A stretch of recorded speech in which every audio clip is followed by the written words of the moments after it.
There we go.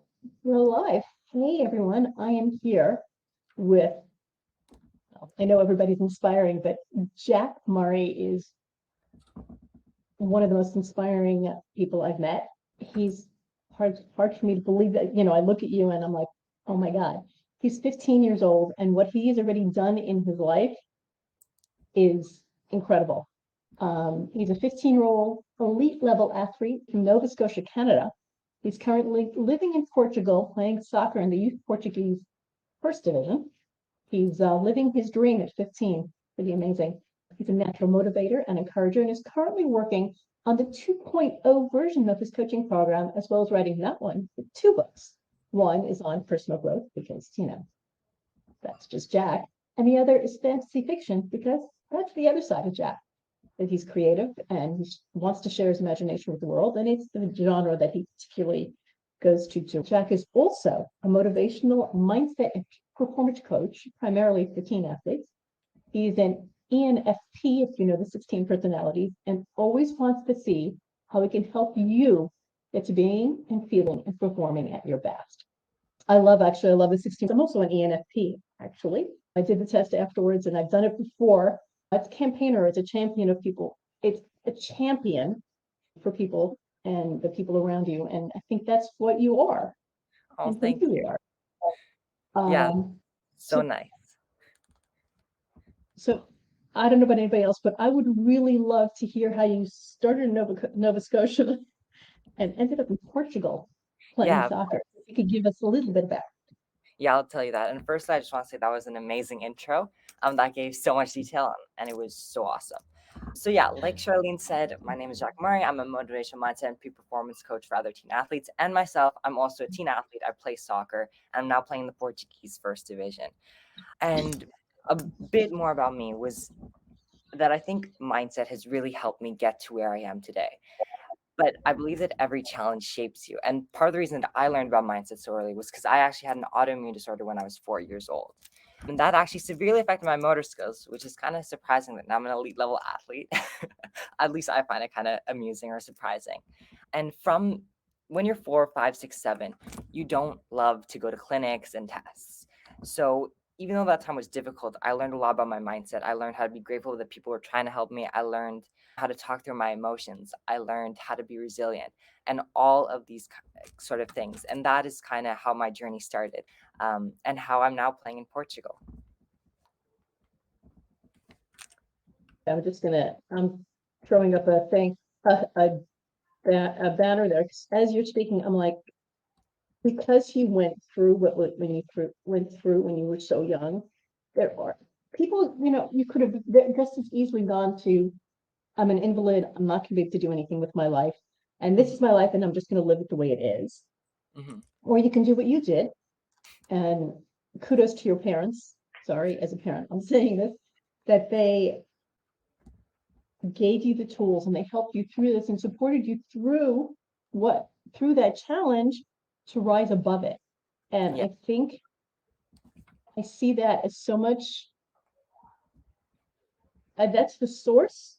I could be wrong. You can tell me if I'm wrong, but I think that's the source of, or the jumping off point.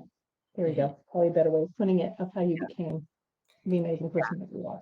Well, definitely my parents played a huge role. They've been entrepreneurs since they've been 20 and they've always worked for themselves, but they've also really been into mindset. And that definitely also helped me even from a young age, just like encouraging me to use my mindset.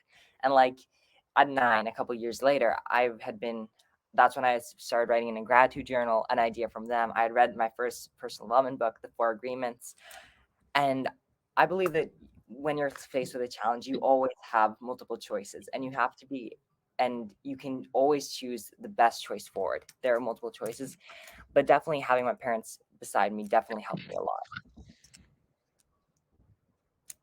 Right. Sorry. I realized this is why I shouldn't be doing banners while we're speaking, but I just couldn't. Yes. Yeah, I'm agreeing. I think but mindfulness and all that mindset stuff, I'm going to put it that way, has become it's a punchline these days. It's everybody's doing. It's like everybody's coach. but to do it well and to do it right, Hmm. it's not just something you do, it's something you become, and it enhances your life. And that's for you to have I don't know the word, the wherewithal. There you go. Now I'm sounding old. For you to have the wherewithal to do that. When did you read the Four Agreements? At 9 years old. You're 9 years old. My brother recommended that I read the book Hmm. 10 years ago. Okay, 10 years ago I was 50. That's when I looked at the book. So it's all a matter of perspective and point of view. I think that's amazing. So soccer.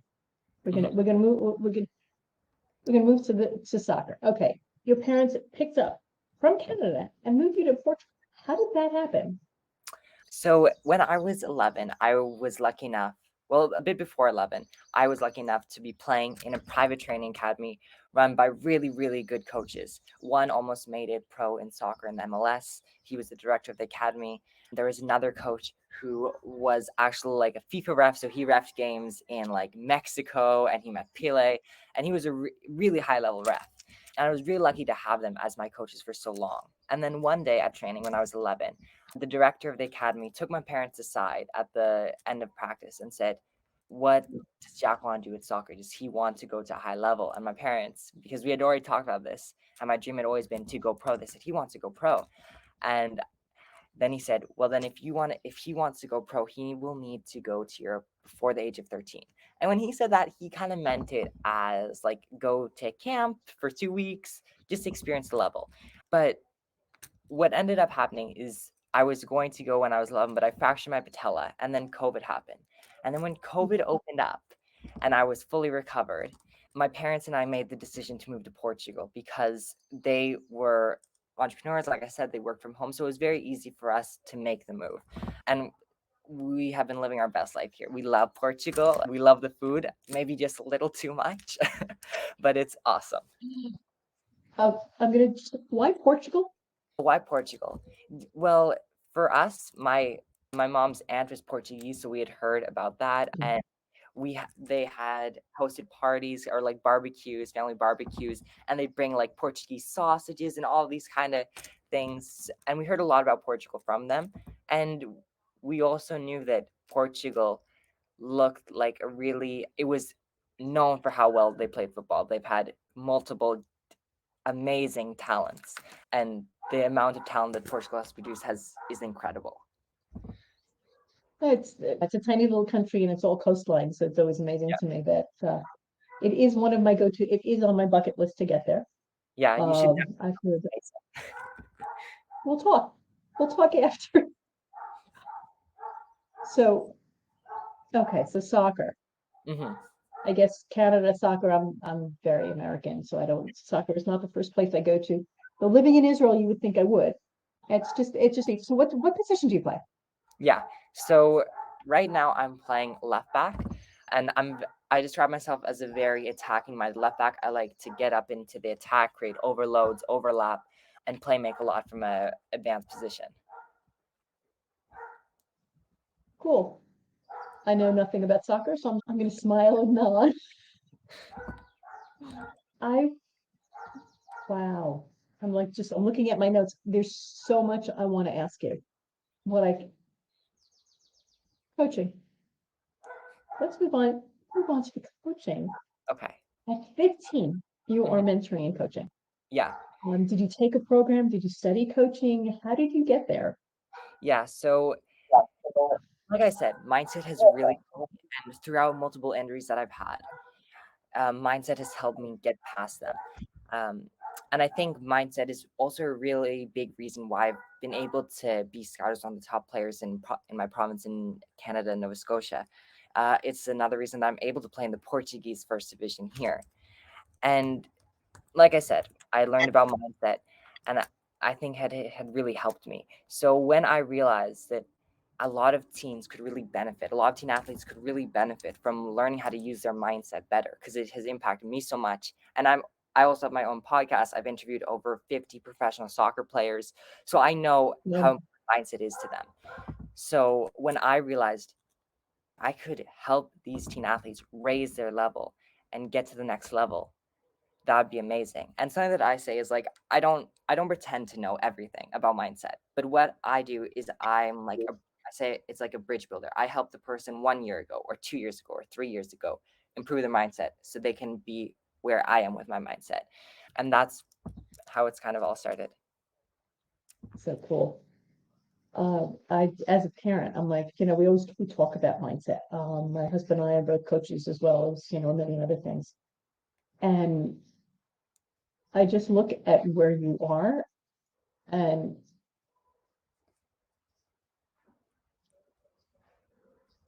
again, I'm going back to the parents.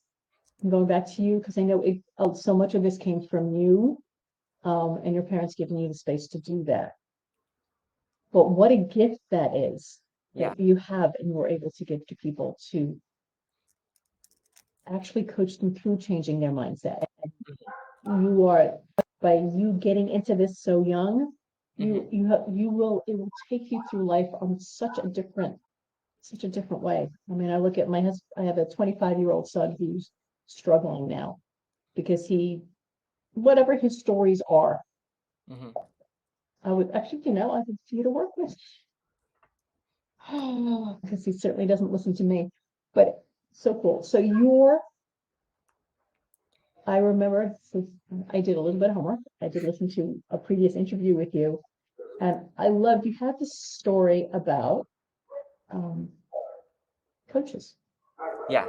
about soccer coaches, which I think is really cool because you're now playing in Division 1 in Portugal, Mhm. and I know you're not in the same place you were when you were in the States. I understand in the States you had one coach going all the way through, and you loved them, and they supported you, and now you're in a foreign country.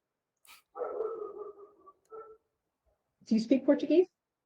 Yes, I prior to coming to Portugal, I spoke some Spanish and I thought that would get me through. But I quickly learned that they do not like Spanish at all. They prefer you speak English and Spanish. But I was learning Portuguese a bit before we came. And now I Mhm. speak really good Portuguese and I can go through like daily conversations and speak Portuguese. And I'm a lot more comfortable with it now. So, what do you speak to your coaches? English or Portuguese?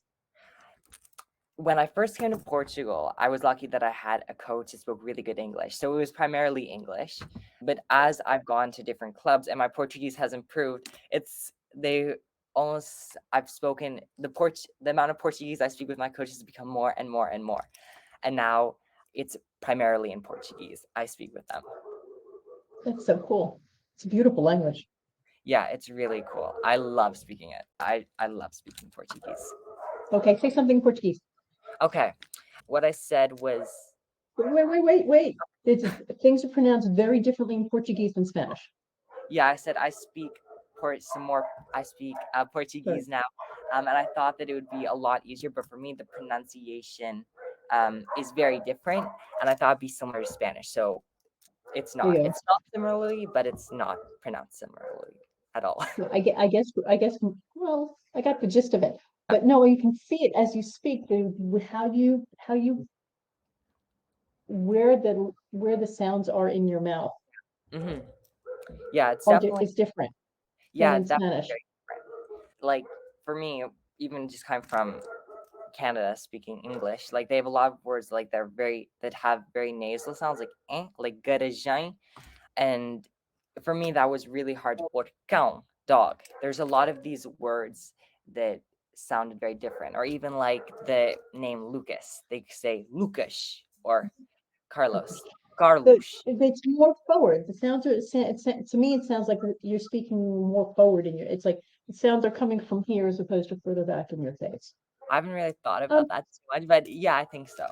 yeah, I'm a dentist, so I look at that's just totally not related to this whole inspiration thing, but I think it's inspired.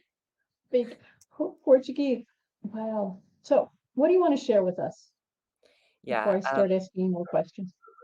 Well, for me, something that I really want to share is something called the arrow effect. Because the arrow effect is something that I feel like has changed my life for the better. Because I think we can all admit that life is not like this one straight road. I think John Lennon has a quote: "Life is what happens to you when you're busy making other plans," and Things. that's super super true. So knowing how to bounce back from things that have, because inevitably we'll do great things and sometimes we'll get stuck in a rut. So knowing how to bounce back is really important. And I talk with my teen athletes. I talk about snapback routines and other things like that. But the arrow effect is definitely a key part of that. And uh, What is it? Sorry, I didn't get that. You keep on saying that word that it the arrow effect. did not just. Oh, arrow. Okay, Yes. arrow effect. There you go. Yeah, the arrow effect. And it's something that I learned recently when I came to Portugal, and it really, literally like changed my life. And sometimes just before that, I've been going through a difficult challenge issue with my mindset and where things were at prior to coming to Portugal. And this was something that really helped me. And basically, it says when life is pulling you back, think of it not as like a setback, but instead pulling you back to gain momentum. Because sometimes when you're getting pulled back, you need to learn these little skills or capabilities, or you need to learn to be resilient and all these other things. And then when you've learned your lesson and you're ready, then you can fly into what you want to achieve. And it's a really powerful concept. I'm not Wow. explaining it great, but I'm not explaining it great right now, but it's a really powerful concept. Oh, it's it's always it's pulling back to go further Yeah. forward. It's Exactly. I love that. Like you said, I remember you mentioned this your snapback routine. It's like, but you're not snapping back to the same place. No. You're snapping back further forward. Yes, exactly. And something that Lisa Nichols says, it's not, she's someone that I really admire. Is every time you bounce back with something that you didn't have before, and it's true.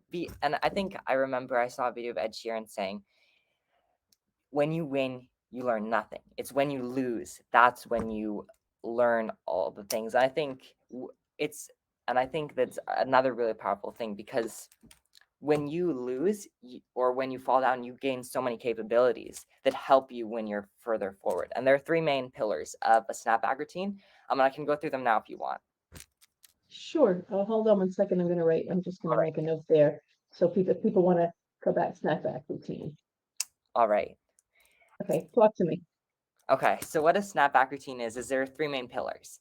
There's perspective, and I believe that perspective is one of the most powerful things in the world because can people can two different people can experience a similar situation, but with different mindsets or different perspectives, it can be totally different. And like there's a quote, Absolutely. 8 billion people live on this planet, and each of them had a slightly different day. And a big part of that is because of their perspective. So knowing how to shift your perspective is really powerful. And there are analogies that I use to help my clients shift their perspective. And then the next part is the self-belief. Because even when you shift your perspective, if you don't actually feel like you can get past the obstacle, you won't be able to. So developing self-belief is really important. And I have some more exercise of that for developing self-belief too. And I can go over these exercises. And then finally, there's resilience. Because even when you change your perspective and you believe in yourself and you're doing good things, sometimes things don't happen right away. And knowing just being slightly more resilient, it can cut down so much of your competition. So resilience is honestly, I feel like a superpower, and it's the third and final step of the snapback routine. And there's definitely a lot more Okay. nuance, but that's the base. Okay. So I'm gonna resilience. It's interesting. It's like Mhm, I look at perspective and a self-belief is critical. I'm not, mhm, and perspective is acknowledging that you come from or looking at where you come from. I get. mhm, I mean, I get the steps, mhm. and I see the resilience. The resilience actually the resilience is what makes it possible, isn't it? Yeah, Resilience is what, if you're not resilient, it doesn't make a big difference. And yeah, the other stuff doesn't make a difference. mhm. Yeah. I think sometimes if you just change your perspective and self-belief, sometimes results will happen really quickly. But a lot of the times, sometimes you have to hang in there for a little bit. And that's where resilience comes in because it allows you to hang in there and allows you to move forward, especially when you feel like you should give up.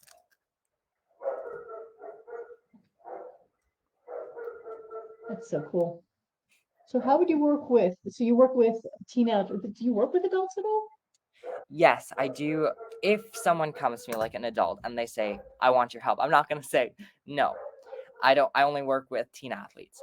So yes, I have worked with a couple of adults, and I've gotten really good results with that too. But primarily, I am a teen athlete coach. But something that I've been helping some adults with is kind of getting unstagnant, because a lot of people sometimes they become stagnant. So I kind of help them relight the spark and feel Get excited unstuck. about things again and get energized. So cool. That's just really neat. I'm looking, and you're starting, you have a new program coming out. You're upgrading your coaching program. You're writing books. I really want to find out about your fantasy book. Okay. Yeah. Okay. Um, coaching is what you do, but I think the fantasy is more who you are. Yeah, I would say like something that I would say is that we all have different sides of ourselves, and some show up more when like you have a different side when you're talking to your friends, you have a different side when you're podcasting, you have a different side when you're talking to your family, and they're all part of you. Absolutely. And for me, the fantasy fiction is something that I have just grown up loving. Like I read all the Harry Potters one summer. I love Harry Potter. I love Percy Jackson. I love Keeper of the Lost Cities. And there's so much amazing things. And I love imagination too. Oh, wait. Have you read the Inheritance Cycle? No, I haven't heard of that. What is it? Oh, the first book was written, I think the author was 16 years old when he wrote it. It's Okay. the Aragon series. Oh, I'll WhatsApp it to you. It's wonderful. all right. The fourth book is a little heavy, Mhm. but I read them out loud to my kids, Okay. Well, yeah, I'll definitely check this out because that sounds very cool. I'm along always with looking Harry Potter and for new. everything by Rick Riordan. Yeah, yeah, me too, me too. And I'm always on the lookout for new fantasy series. But to your question, kind of what the fantasy book is about is I believe that fantasy or fiction can teach very important lessons. And like Paulo Coelho's book, The Alchemist, is part of the reason that it's so Hmm. impactful and the Yeah, reason it saved so many lives is because he plants things and you find them yourself. Unlike a normal personal development book where you just tell them something and tell them something, if you're able to lead them to it and they find it, it's so much more impactful and memorable. So what I want to do with this fantasy fiction book is keep all is like have this high fantasy world, but also sprinkle in little things that will be able to help you in your life. So a mix between the fun fantasy fiction, but also useful tips in a way and a wisdom. So right now I'm kind of working on creating the characters and working on dialogue, making my characters seem more real. And very the cool. is kind of based off of my life since coming to Portugal because I've learned a lot of lessons. So I want to kind of help and show those lessons in a way, but also have it fun like fantasy fiction because I love fantasy. Yeah, my husband laughs at me, but it has always been it's been my first love. Well, once I got past the silly historical romances that all my friends and I read in high school, I always go back to fantasy, and there's some wonderful stuff. And, starting from Tolkien on up. Yeah. Do you, is it, and it's more than an escape. I think there's so much to be learned with personal interactions within these books. Yeah, me And yes, too. it's the hero, and everybody wants to be a hero, but it's Hmm. more than that. Yeah, definitely. I think that learning learning through facts is learning through nonfiction is learning through facts. Learning through a fantasy or fiction is learning through your imagination and creativity. And for me, I think there are all these amazing lessons that fantasy books can teach you. And for me, I recently read the one-off series book by Rick Riordan, A Daughter of the Deep, and there were some things that really impacted me in that book, or even in Keeper of the Lost Cities, another fantasy series that I love, and I've even cosplayed as one of the main characters. It's I've learned about so many things from that, and even it just fueled my creativity and inspiration. I'm curious though, what is your favorite fantasy fiction book or top series? It's a big ask. I've been reading, there's a series on Kindle, Okay. Spellmonger. Spellmonger series, I think it's up to book 14. Okay. Talk about world building and character. Okay. It's just, but then I love anything but, I read Michael Anderle stuff, which is just, also world building, but he goes, I don't know. I don't have it's hard for me to pick. It's hard for me to pick. I love, I forgot his name already. I shouldn't. I had somebody I loved. I read, he did trilogy after trilogy after trilogy. And Mad Masukic? no, I'm hold on. probably pronouncing his name I very wrong. loved, I am losing it. I like the Dragon Rider, the Dragon Rider series. Okay. Mhm. Dragon Riders of Pern Okay. were I have great. I'm a big reader. Yeah, me too. Holy, I'm a big reader, and I got my kids into it. I don't know, it's making me a little crazy sometimes. He'll stop, but we can read this text too. So here we go. We've been talking for half an hour already. It's hard to believe. I would love for you to give back something. What is something people can take away? What is your gift to the listeners? Yes. Maybe an exercise, maybe well, I Yeah. love the fall in love with endless and constant self-improvement. I think you are just a living example of what that is, Yeah. of Thank always you. looking for the next step and how you can help. Yeah. Like on your point about being a constant, never-ending self-improvement, I think like it's so important to be a lifelong learner, like to be a sponge. But I'm going to give you I'm going to share two exercises with you. So the first one is something that I learned from Florencia Andres. She's a Mind Valley speaker, and she's amazing, and she talks a lot about confidence. And what's something that she says is she has an exercise called the total confidence pill. And for me, who I wanted to improve my confidence a little while ago. So that was something that was really valuable for me. And what it was for you can do this in partners or you can do it to yourself. But for 60 seconds, you're just gonna tell yourself your wins, why your wins, things you're proud of, why you're amazing, and all these things just to kind of build your confidence and self belief. And after 60 seconds, you're going to notice the difference like completely. Like you're going to notice the difference so much after 60 seconds. It just makes you feel 100% different.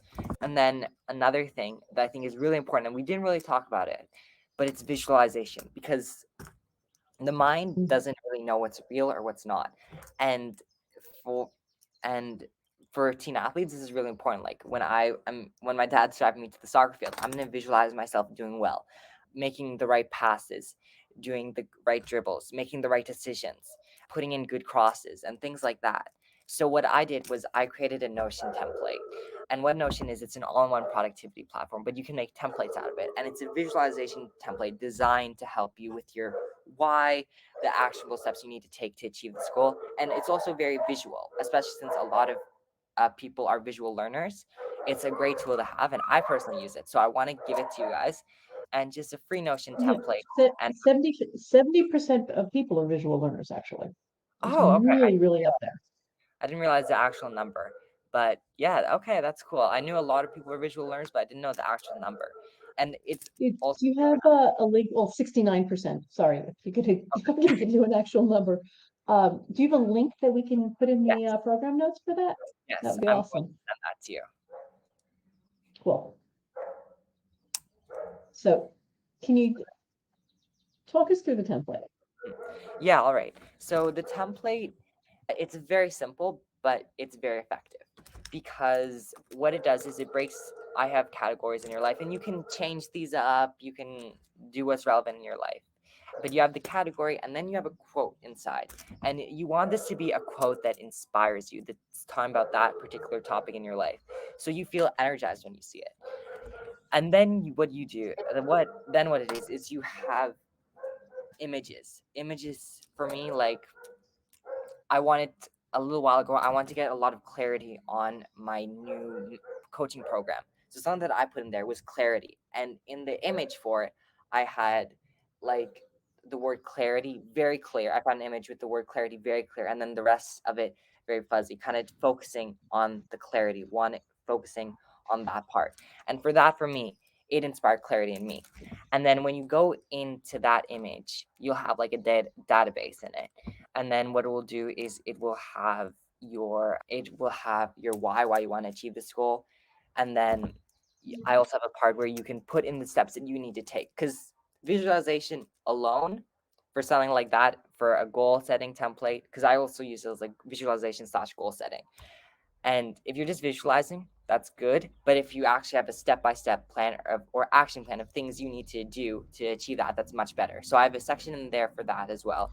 And then also I have notes, and in my notes I like to put in when I want it done by, like the due date or deadline, or like the due date, for lack of a better Sure, word. fulfillment. Yeah. Um, Classic. and then Yes. I can't actually remember if I said this or not, but the why. Did I say that already? I have the why in there. Said why. Okay, well then that's what it is. It's very simple, but it's also very effective. I don't want to make it It's too very powerful. It's funny. It's a distillation of, I have a little bit of coaching experience, but I could say, okay, the why is from there, the structure's from there. It's like it's a distillation of yeah, all coaching practices, almost like on one sheet of paper. I think that's amazing. yeah, yeah. So You should make a Canva template for that, and then people can just plug and play. oh yeah, that's a really good idea. Yes. So yeah, because definitely I want to definitely explore more ways to make it a bit more aesthetic. Because with Notion, it's very simple, but I also want to make it'd be cool to have some more colors in there and stuff like that. But for right now, it's very simple, very clean, and it's a good It tool to use. doesn't need to be more than that. It doesn't need to be more than that just because, I'm all about color. It doesn't mean anything. But I can't wait to see where you go in life, Jack. I would love to see to continue this conversation or take up this conversation again in a year from now and see where Yeah, you are and what you've accomplished. That would be incredible, let's plan that. and inspiring. And I'm going to say bye for now, everybody. We'll be seeing you again. That's for sure. All right. Yes. Thank you, and have an awesome day.